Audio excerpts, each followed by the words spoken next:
Hey everyone, it's Natalie. So I know you probably are wondering where I've been. Unfortunately, I haven't been around because I fractured my nose. I got very lucky where, I fractured it where it's straight. I don't have to have anything done to it, but I was carrying 2 plates of food down into the basement for my son and I to have a movie night and eat dinner. And these stairs are really slippery and my socks slipped on it and I face planted. Ended up breaking my nose. My eyes were swollen shut. My face was black and blue. Honestly, I didn't know I had fractured it until a few days later when everything started calming down and now my body was stressed out and I knew something wasn't right. And I went to work for 3 days in excruciating pain and come to find out I did fracture it. So it is now going on the 3rd week. It takes 6-7 weeks to heal. Then I should be back on my A game, but I apologize. For a few weeks, I just, I did not feel good. I'm not going to lie. I just can't believe that even happened, but it happened. And so I'm coming back on here to apologize. Please forgive me for not doing a video in a few weeks. Had medical emergency. And what's crazy is during that time, not only that night did I fall, but that day that I fell, I had pink eye and a stomach flu. All the same day that I fell and broke my nose. My body was weak. I guess I don't know.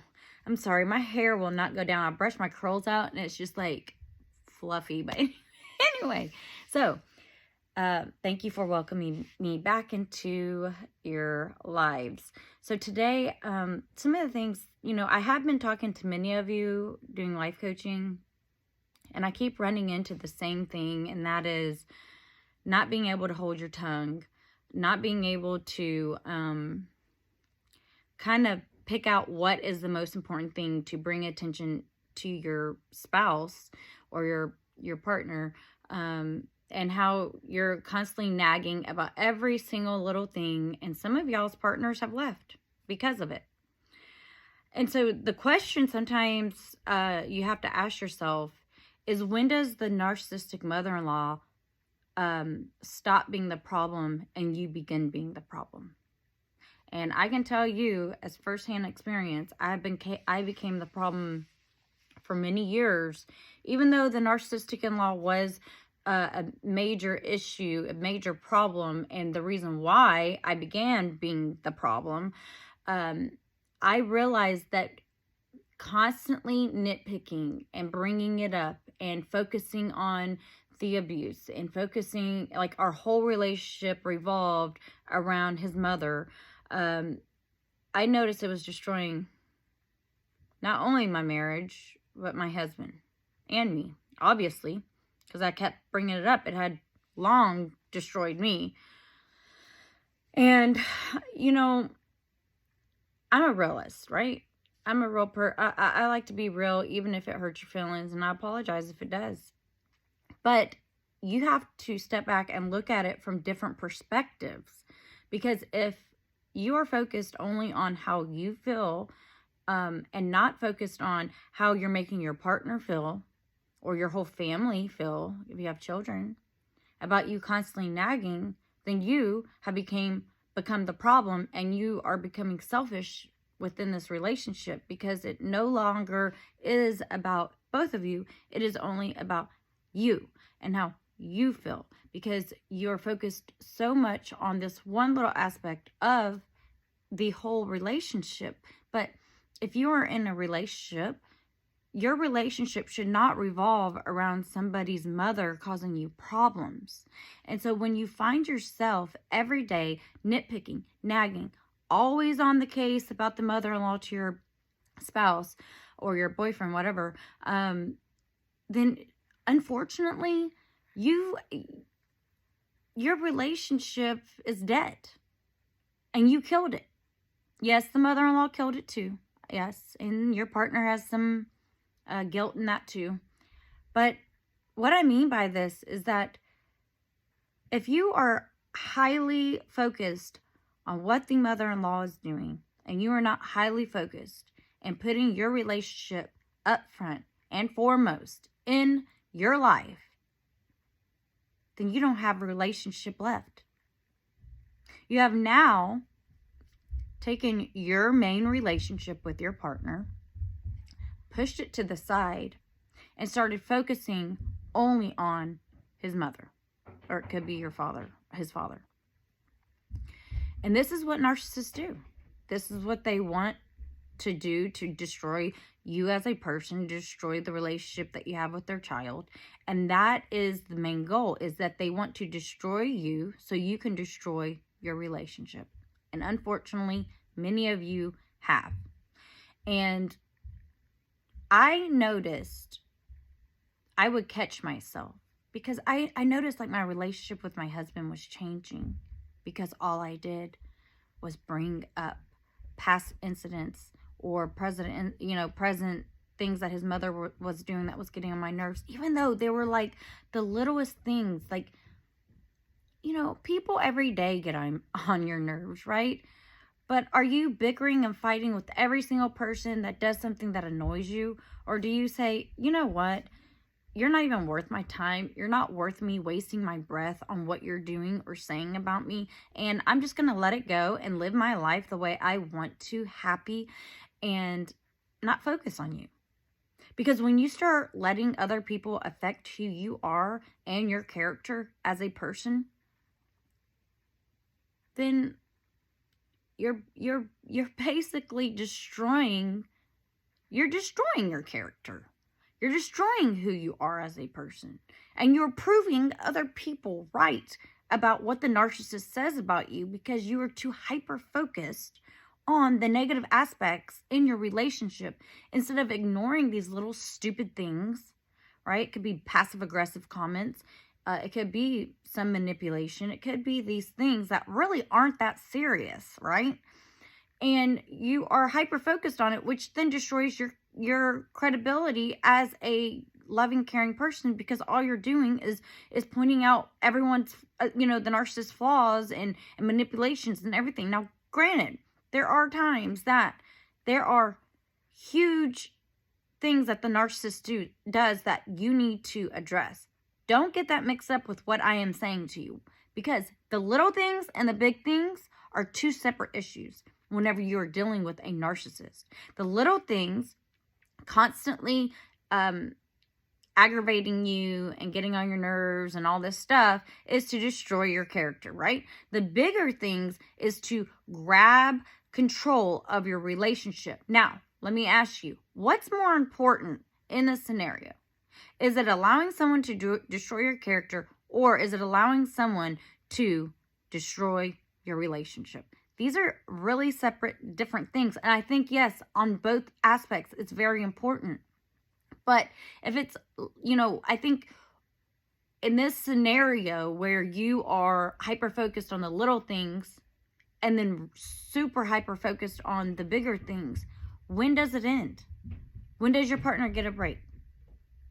Because I noticed with me, all I did was just blah, blah, blah, blah. They're doing that. She's doing that. Do this, that, whatever. I noticed like the bigger things weren't taken as serious because I was constantly, bitching about everything. And so when these huge fallouts happen or these huge incidents happen with the mother-in-law, my husband really didn't take it as serious as I was because I was constantly complaining. And this is what you have to understand, that I don't want to say it's like the boy that cried wolf, but in some ways it is. I mean, you're not lying. You are telling the truth about these little incidents. But when the big incidents happen, he doesn't take you as serious as he would if you had kept your composure and not said anything until something like this happened. Because with my partner, because I was always constantly complaining, when these big things happened, I don't think he took it as serious as it truly was because he was so used to me bitching. That's the truth. And regardless if this hurts your feelings or not, you really have to pay close attention to everything that you are doing when you are triggered, because you want to make sure that you're able to have a serious conversation with your spouse when these big things happen, because your relationship right now is very important. If somebody wants to destroy your character, that's fine. You just let them say and do whatever they want, but you prove to others who your character is, and they can judge you for you. You don't have to go out and prove to the narcissist that you're not who they say you are. And you don't have to prove to all their people that they gossip to you about that you're this wonderful person. No, through your actions, you prove this. But see, when you go out and you're trying to prove that you're a good person, you're prove that the narcissist is a horrible person, really, what it does is digs you deeper into the hole that you're already in. Because you look like the crazy one. Because you're so highly upset. You're over emotional. You want to shout from the rooftop that, hey, I'm not this person the narcissist says I am.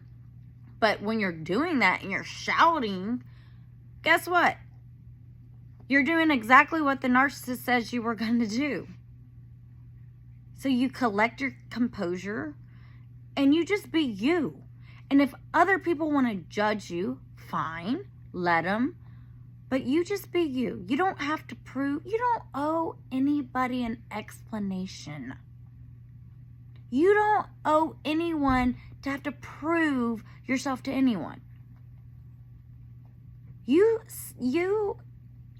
have to understand, the people that love you and cherish you and know who you are, they're not expecting you to prove oneself to them. They already know who you are. That is why they love you. That is why they have your back.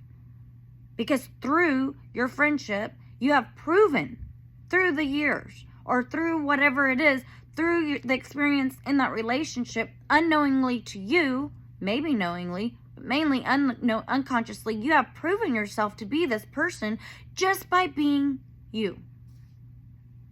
And I'm trying to show you that when you are constantly nitpicking at every single thing the narcissist does, it discredits your character to your husband. And that's the last thing you want to do.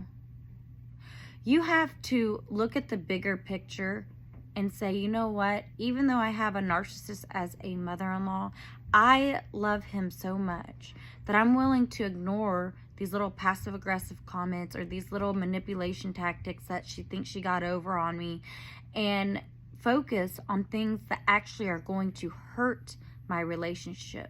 Because in some ways, you are hurting your very own relationship by letting every single little thing get under your skin. And that's the goal. Once you understand that the goal of the narcissist is to get under your skin so you can step out of character, once you realize that, you get to back up, see it for what it is, and say, honey, I'm not going to let you make me step out of character, because I know that's what you want. And so you're literally playing reverse psychology on this person, because everything that they're trying to trigger within you, this ugly side, the protective side of you, is what they go and tell everyone. Look how ugly Natalie is, blah, blah, blah. But once you realize that's what they want, and you do the opposite, and you come up with either no remarks, neutral remarks, or smart butt remarks, and you realize that kind of playing the same mind game that the narcissist is playing is going to defeat them, then that is when you are gaining your power back, and your relationship will start healing. Your relationship will not heal if you just continuously nitpick at every single little thing that your partner's mother or father does.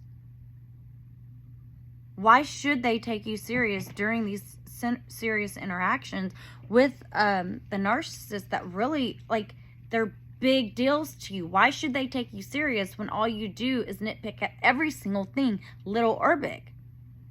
And I think that's what wakes your spouse up in some ways, is like, if you're quiet during the times that, you know, they're just like passive aggressive comments or manipulation tactics, and you know that your husband knows some of these things.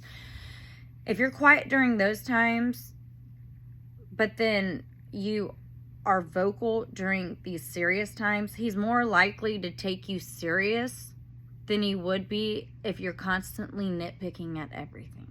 That's what I've noticed. Now, remember, everyone, this is my experience. I'm only here to help you understand, to see it from different perspectives, to help you save your relationship, to help you gain power in and control within the abuse cycle that you're stuck in. You will continuously be in this abuse cycle if you allow it. You can't react to everything. Not everything's worth a reaction. But the problem is you're so highly upset all the time that the little things get a big reaction. And those big reactions, of negative reactions, should be saved for more serious matters. It's okay to point out, hey, I didn't appreciate your mother walking in my house uninvited. I didn't appreciate her showing up. Like, these little things, that's fine. But you say it in a calm tone. You address it like a mature adult. And you leave it be. And you let them know, that wasn't right. I didn't appreciate it. And next time, there will be a problem. Or next time, you handle it. Or next time, they won't be welcome here. Whatever the scenario is, you speak up calmly in a neutral tone and address it. But you're not going to say, here goes your mother again, showing up at my house. Why does she always do that? Look at her. She thinks she owns her life. Oh my gosh, I can't handle this. That's a wrong reaction. A reaction like that, where you're very triggered and you're very upset like that, should be held for more serious incidents. But if you are going around just reacting like that, highly upset, over emotional all the time, you're pushing your partner away. You're destroying your relationship. And unfortunately, you're letting the mother-in-law win. And if I offended anyone has different opinions, please tell me in the comments. Or you can email me. But I'm speaking on my experience and what saved my marriage. And I hope that my experience and my knowledge of this and the things that I have done to progress my relationship could help you. Because when I stopped complaining and I started to address it as a mature adult, my husband started to listen. And I hope that some of these techniques that I am teaching you can help you in the long run. There's so many things that you can do to strengthen your relationship. And that's the other problem. Is your relationship isn't strong anymore from you constantly overreacting. You're pushing him away. If you want to grow that bond and trust again, he's more likely to take you serious, more likely to listen with an open mind and an open heart. Because at this point, if when you're overreacting like that, he probably feels like he can't say anything because you're just going to react negatively even more. So your husband has no one to talk to. You're pushing him towards his mother. If you want your husband to open up and be sincere with you and really have these heart-to-heart conversations, then you got to straighten yourself up first. You got to realize that overreacting about everything is only destroying your relationship, and it's also making your husband feel like he can't trust you because the way you're acting. He feels like he can't come and have those conversations. Even when something that bothers you bothers him at the same time, he feels as though if he talks to you about the same thing that bothers you, you're going to explode. And that's not the goal here. The goal is to have these conversations, these serious conversations with your partner, where he can open up and say, yeah, Natalie, you're right. I didn't appreciate her showing up at the house either. But he's scared to say that to you. Because look how you're acting. And if you want to turn this around, then you have to come really calm. You have to become very calm, because if you don't, I mean, your partner's not going to see much left within you and this relationship. You can't allow the narcissistic in-law to basically turn you into a different person than what your husband or partner knows. And I know it's really hard to hear that. And I'm not blaming you. Trust me, you're the victim in all this. But in some ways, so is your husband or your partner. He's a victim too. And because it's so frustrating for you, because he can't see it half the time, you become overreactive. And that's the problem. And you have to start catching yourself doing that. And it's going to take practice, and you're going to mess up a million times, and you're going to get in bickering matches and fights. But you learn from those experiences, and you learn what you did wrong, and then you correct your behavior. Because you're turning in to somebody, honestly, that your partner has no connection to anymore, because you're hyper-focused on the mother. It's not about the mother. The relationship you're in is not about his mother. If you make it about his mother, it will become about his mother. And that's the downfall of your relationship. And don't take this that I'm sitting here blaming and pointing fingers at anyone like that. That's not what I'm saying. From my experience, this is what I've noticed. This is what I've conquered. And this is what saved my relationship. Peace, love, and harmony. Bye.